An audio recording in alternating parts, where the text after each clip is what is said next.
নমস্কাৰ এই মুহূৰ্তত লৈ আহিছো অন্য এটা ডাঙৰ খবৰ এবাৰ উচ্ছেদৰ বিৰুদ্ধে দিল্লী কপাইছে অসমৰ সংখ্যালঘু লোকসকলে অসমৰ সংখ্যালঘুৱে এবাৰ দিল্লী কপাইছে এবিএমছৰ প্ৰতিবাদ দিল্লীত এবাৰ দেশৰ ৰাজধানীত এবিএমছৰ তীব্ৰ কটাক্ষ মুখ্যমন্ত্ৰী সবিশেষ তথ্য লৈ আহিছো এই মুহূৰ্তত এবিএমছে কৰিলে এবাৰ তীব্ৰ প্ৰতিবাদ উচ্ছেদৰ বিৰুদ্ধে দিল্লী কপালে সংখ্যালঘুৱে দিল্লীৰ যন্তৰ মন্তৰত প্ৰতিবাদ অসমৰ সংখ্যালঘু সংগঠনৰ মুখ্যমন্ত্ৰী ডক্টৰ হিমন্ত বিশ্ব শৰ্মাক আহ্বান সংখ্যালঘু সংগঠনৰ বাছি বাছি ধৰ্মীয় সংখ্যালঘুক উচ্ছেদ কৰিছে চৰকাৰে বুলি উল্লেখ কৰা হৈছে একমাত্ৰ সাম্প্ৰদায়িক মেৰু বিভাজনৰ বাবে উচ্ছেদ চলাইছে হিমন্ত বিশ্ব শৰ্মাই সম্পূৰ্ণ নিয়ম উলংঘা কৰি সাকুৱাৰ হুছেইনক গুলিয়াই হত্যা কৰিলে আৰক্ষীয়ে গোৱালপাৰাত সংঘটিত ঘটনাৰ ন্যায়িক তদন্ত হ'ব লাগে বুলিও উল্লেখ কৰিছে সংখ্যালঘু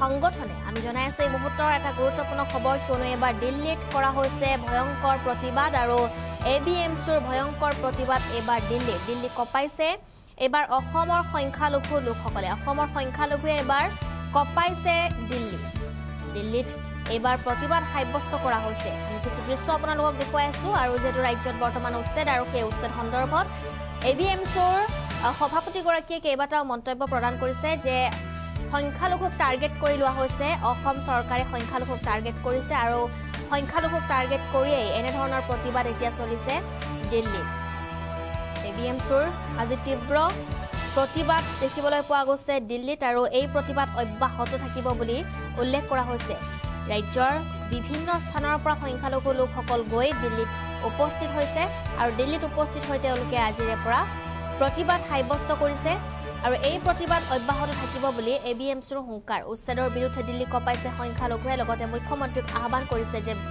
সংখ্যালঘু লোকসকলৰ ওপৰত এনে অত্যাচাৰ অমানৱীয় অত্যাচাৰ যাতে নচলায় সংখ্যালঘু লোকসকলক যাতে শান্তিমতে থাকিবলৈ দিয়া হয় তাৰ বাবে প্ৰতিবাদ সাব্যস্ত কৰা হৈছে বাছি বাছি ধৰ্মীয় সংখ্যালঘুক উচ্ছেদ কৰিছে চৰকাৰে আৰু একমাত্ৰ সাম্প্ৰদায়িক মেৰু বিভাজনৰ বাবে উচ্ছেদ চলাইছে হিমন্ত বিশ্ব শৰ্মাই এনেদৰে কেইবাটাও বিস্ফোৰক মন্তব্য প্ৰদান কৰা হৈছে এবিএমছৰ তৰফৰ পৰা সম্পূৰ্ণ নিয়ম উলংঘা কৰি সাকুৱাৰ হুছেইনক গুলিয়াই হত্যা কৰা হৈছে আৰক্ষীয়ে যেটো গুলিয়াই হত্যা কৰিছে সাকুৱাৰ হুছেইনক বুলি এবিএমছে এয়া তীব্ৰ ভাষাৰে সমালোচনা কৰিছে লগতে অভিযোগ উত্থাপন কৰিছে কিয়নো গোৱালপাৰাত যি উচ্ছেদ সংঘটিত হৈছে সেই উচ্ছেদ কাণ্ডত এজন যুৱকৰ মৃত্যু হৈছিলে আৰু আৰক্ষীক যেটো বাধা প্ৰদান কৰা হৈছিলে একাংশ সংখ্যালঘুৱে আৰক্ষীক প্ৰহাৰ কৰিবলৈ উঠি পৰি লাগিছিলে তাৰ আৰু তেনে সময়তে সংখ্যালঘুৱে যেটো সংখ্যালঘু লোকসকলে প্ৰতিবাদ সাব্যস্ত কৰিছিলে আৰু আৰক্ষীক প্ৰহাৰ কৰিছিলে একাংশই আৰক্ষীক প্ৰহাৰ কৰাৰ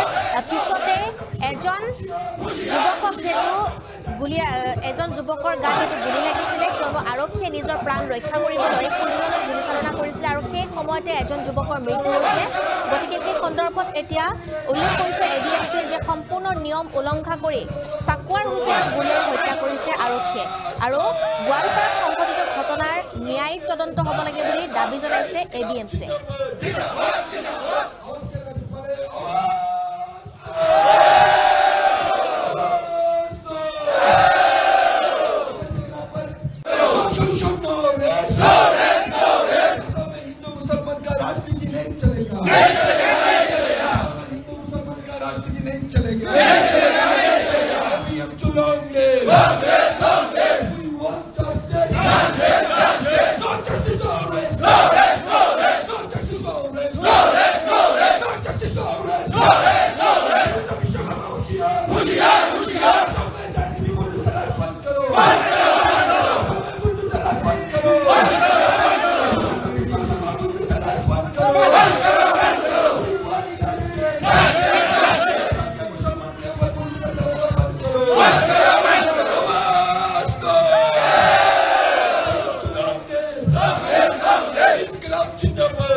ভাই সাহেব আজি এবিএমচি অসমত চলি থকা অমানৱীয় উচ্ছেদ বন্ধ, উচ্ছেদিত পৰিয়ালসমূহ পুনৰ সংস্থাপন আৰু অসমত যিসমূহ ভূমিহীন ভূমিপট্টাহীন পৰিয়ালসমূহ ভূমিপট্টা, অসমত বিদেশী নামত প্ৰকৃত ভাৰতীয় নাগৰিকৰ ওপৰত চলি থকা অত্যাচাৰ বন্ধ, NRCৰ কাম সম্পূৰ্ণ কৰাকে আদি কৰি BTCৰ বিভিন্ন দাবী লৈ এবিএমচিৰ প্ৰয়াত সভাপতি লাফিকুল ইছলাম আহমেদ ডাঙৰীয়াৰ ন্যায়কে আদি কৰি বিভিন্ন দাবী লৈ আজি সংসদৰ বৰ্ষাকালীন অধিৱেশনৰ প্ৰথম দিনা নতুন দিল্লীৰ যন্তৰ মন্তৰত আমি এই প্ৰতিবাদ সাব্যস্ত কৰিছো।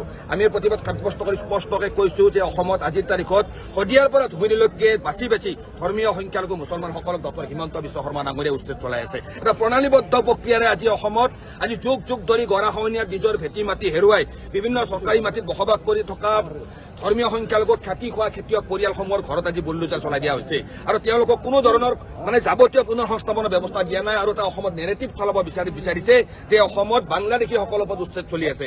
আমি স্পষ্টকৈ কৈছো ডক্টৰ হিমন্ত বিশ্ব শৰ্মা ডাঙৰীয়াৰ নেতৃত্বাধীন অসম চৰকাৰক যে আজি যিসমূহ ব্যক্তিৰ ঘৰত বুলডোজাৰ চলিছে সেইসকল ব্যক্তি প্ৰকৃত ভাৰতীয় নাগৰিক। এটা পৰিয়াল আপোনালোকে বাংলাদেশী বুলি প্ৰমাণ কৰি দিব নোৱাৰিব। তাৰ প্ৰমাণ আপোনালোকে নিজেই দিছে যে ধুবুৰীত যিসমূহ উচ্ছেদিত পৰিয়ালক আপোনালোকে 50,000 টকাকৈ ক্ষতিপূৰণ দিছে।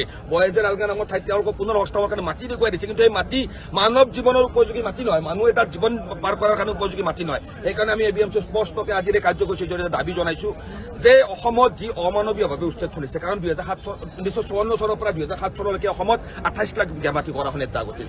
এই গৰাখহনীয়া পীড়িত মানুহখিনি অধিকাংশ মুছলমান, তেওঁলোকে বিভিন্ন খাচ মাটিত আজি যুগ যুগান্তৰ ধৰি বসবাস কৰি আছিল। আনকি তেওঁলোকক মেধিপট্টা থকা স্বত্বেও আজি হিমন্ত বিশ্ব শৰ্মা ডাঙৰীয়াই একমাত্ৰ সাম্প্ৰদায়িক মেৰু বিভাজনৰ উদ্দেশ্যে আজি উচ্ছেদ চলাই আছে।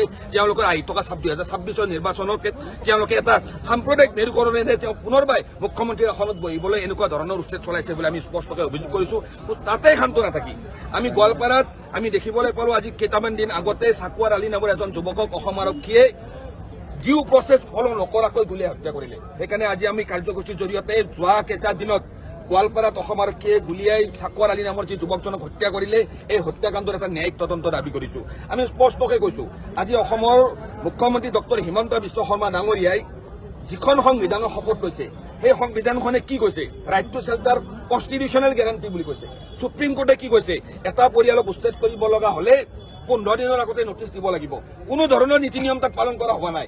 একমাত্ৰ ধৰ্মীয় সংখ্যালঘু মুছলমান আইডেণ্টিটিৰ ওপৰত ভিত্তি কৰি আজি ভূমিহীন পৰিয়ালসমূহৰ ঘৰৰ ওপৰত এনেকৈ অন্যায়ভাৱে শাসন ক্ষমতাৰ ভয় দেখুৱাই, বন্দুকৰ ভয় দেখুৱাই, জেলৰ ভয় দেখুৱাই আজি উচ্ছেদ চলাইছে আৰু ইয়াৰ বিৰুদ্ধে আমি আজি এবিএমচিৰ তীব্ৰ প্ৰতিবাদ সাব্যস্ত কৰিছো।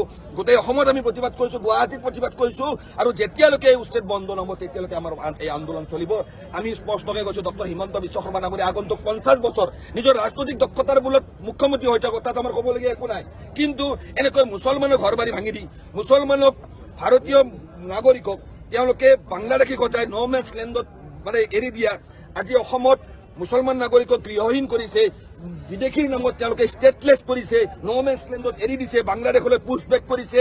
এনেকুৱা ধৰণৰ অমানৱীয় অত্যাচাৰ কেতিয়াও মানি লোৱা নহব আৰু এই অত্যাচাৰৰ বিৰুদ্ধে আমি এই লাৰ্জ স্কেল প্ৰতিবাদ আমি আগন্তুক দিনলৈ অব্যাহত থাকিব। এটা প্ৰশ্ন আছে, কালি এটা কথা কোৱা হৈছে অস্তিত্ব ৰক্ষাৰ যুঁজ বুলি কোৱা হৈছে, এই বিষয়ে আপোনাৰ প্ৰতিক্ৰিয়া কি? কোনখন তেওঁ মানুহৰ ঘৰ বাৰী ভাঙি দি কি অস্তিত্ব ৰক্ষা কৰিব বিচাৰিছে? সংখ্যালঘুক অত্যাচাৰ কৰিলে খিলঞ্জীয়াৰ অস্তিত্ব ৰক্ষা হ'ব নেকি? কোনখন কিতাপত লিখা আছে হিমন্ত বিশ্ব শৰ্মা ডাঙৰীয়া? আমি প্ৰশ্ন কৰিছো। আজি যিসকল ব্যক্তিৰ ওপৰত আপুনি বুলডোজাৰ চলাই দিছে, সেইসকল ব্যক্তি বৃহত্তৰ অসমীয়া জাতিৰ অন্যতম এটা শক্তিশালী অংশ। আপুনি অম্বিকাগিৰি ৰায়চৌধুৰীতকৈ বেছি অসমীয়া নহয়, অম্বিকাগিৰি ৰায়চৌধুৰীতকৈ আপুনি বেছি জ্ঞানী গুণী নহয়। সেই কথা আমি আপুনি স্পষ্টকৈ কৈছো। আজি বৃহত্তৰ চৰচাপৰি অঞ্চলত বসবাস কৰি থকা ৰাইজৰ এই বৃহত্তৰ অসমীয়া জাতি গঠন প্ৰক্ৰিয়াত তেখেতৰ শক্তিশালী অৰিহণা আছে। আজি বৃহত্তৰ অসমীয়া জাতি গঠন প্ৰক্ৰিয়া যি এছিমিলেশ্যন এটা যি প্ৰক্ৰিয়া, সেই প্ৰক্ৰিয়াটোত আজি ডক্টৰ হিমন্ত বিশ্ব শৰ্মা ডাঙৰীয়াই এনেকুৱা ধৰণৰ কথা বতৰা, এনেকুৱা ধৰণৰ কাম কাজৰ দ্বাৰা আচলতে বাধা হৈ নিজকে থিয় কৰাইছে। এনেকুৱা ধৰণৰ ঘটনা মুখ্যমন্ত্ৰীৰ আসনত বহিলে আচলতে শোভা নাপায়। কাৰণ হিমন্ত বিশ্ব শৰ্মা ডাঙৰীয়াক মই ভোট দিছো দিয়া নাই এইটো বেলেগ কথা। মুখ্যমন্ত্ৰী ডাঙৰীয়াক আমি কোনো বিজেপিৰ দৃষ্টিকোণেৰে চোৱা নাই, তেখেতক আমি অসমৰ মুখ্যমন্ত্ৰী হিচাপে চাইছো, সাংবিধানিক পদবীত অধিষ্ঠিত এজন ব্যক্তি। তেনেকুৱা এজন ব্যক্তিৰ মুখৰ পৰা এনেকুৱা ধৰণৰ সস্তীয়া কথা বতৰা কেতিয়াও শোভা নাপায়। আমি তেখেতক আহ্বান জনাইছো, তেখেতে ৰাষ্ট্ৰ ধৰ্ম পালন কৰক, ৰাজধৰ্ম পালন কৰি অসমৰ সৰ্বস্তৰৰ জনগণৰ সৈতে ন্যায় প্ৰতিষ্ঠা কৰক। কিন্তু এটা কথা দেখা পোৱা গৈছে যে বহুখিনি কিন্তু বনাঞ্চলৰ মাটি য'ত যিসকলে দখল কৰিছে তাত বনাঞ্চলৰ মাটিও কিন্তু কিছু হয়। আমি স্পষ্টকৈ কৈছো, বনাঞ্চলৰ মাটি যদি কোনোবা ব্যক্তিয়ে বেআইনীভাৱে দখল কৰিছে, বেআইনীভাৱে সেইসকল ব্যক্তিক ছাৰ্ভে কৰা হওক, তেওঁলোকক যদি কোনো ধৰণৰ মাটি তেওঁৰ অসমত ক'তো নাই, তেওঁলোক গোচা গৰা খহনীয়া পীড়িত মানুহ, সেইসকল ব্যক্তিক মাতি আনি বিশ্বাসত লৈ তেওঁলোকক পুনৰ সংস্থাপন দিলে তেওঁলোকে নিজে নিজে মাতি এৰি দিব। এই আমি কোৱা কথা নহয়, অসমত প্ৰতিটো উচ্চাৰিত পৰিয়ালে কোৱা কথা। কিন্তু তেওঁলোকে আজি যেন অসমৰ সংখ্যালঘু মুছলমানৰ সৈতে এখন যুদ্ধ ঘোষণা কৰিছে, ভূমিহীন মানুহখিনিৰ সৈতে যেন এখন যুদ্ধ ঘোষণা কৰিছে। তেওঁলোকে স্বয়ংক্ৰিয় অস্ত্ৰৰে তেওঁলোকে মানুহ ৰেপিড একশ্যন ফৰ্চ তেওঁলোকে নুমাই দিছে চৰকাৰখনে, আৰু এই ধৰণৰ ব্যৱস্থাৰ দ্বাৰা আচলতে অসমত এটা আনৰেষ্ট, এটা হিউমেন ক্ৰাইচিছৰ সৃষ্টি কৰিছে, এটা মানৱীয় সংকটৰ সৃষ্টি কৰিছে। আৰু এনেকুৱা ধৰণৰ মানৱীয় সংকট যে অসমত সৃষ্টি হৈছে, এয়া আহি থকা দিনত অসমৰ যিটো জাতি গঠন প্ৰক্ৰিয়াত বিৰূপ প্ৰভাৱ পেলোৱাৰ সম্ভাৱনা আমি দেখিবলৈ পাইছো। বিশেষকৈ গৰিয়া মৰিয়া আদিবাসী পৰিষদে আপোনালোকৰ এই প্ৰতিবাদক তেওঁলোকে আচলতে বিৰোধী বুলি কৈছে, এই প্ৰতিবাদ অসমীয়া বিৰোধী বুলি কৈছে, কি ক'ব? গৰিয়া মৰিয়া দেখি জাতীয় পৰিষদ নামৰ যিসকল সংগঠনৰ একাংশ নেতা, সকলো সংগঠন নহয়, যিসকলক সততে বিজেপিৰ হৈ বিভিন্ন সময়ত চামচামি বা দালালি কৰা দেখিবলৈ পাওঁ, তেওঁলোকে কেতিয়াও অসমৰ সৰ্বস্তৰৰ গৰিয়া মৰিয়া দেখি পৰিয়ালক প্ৰতিনিধিত্ব নকৰে। আজি গোটেই অসমতে আজি কেইটামান দিন আগতে বাংলাদেশীৰ সন্দেহত বহুতো দেশী ব্যক্তিক, বহুতো গৰিয়া ব্যক্তিক অসম আৰক্ষীয়ে আটক কৰি বাংলাদেশৰ সীমান্তত পুচপেট কৰিছিল।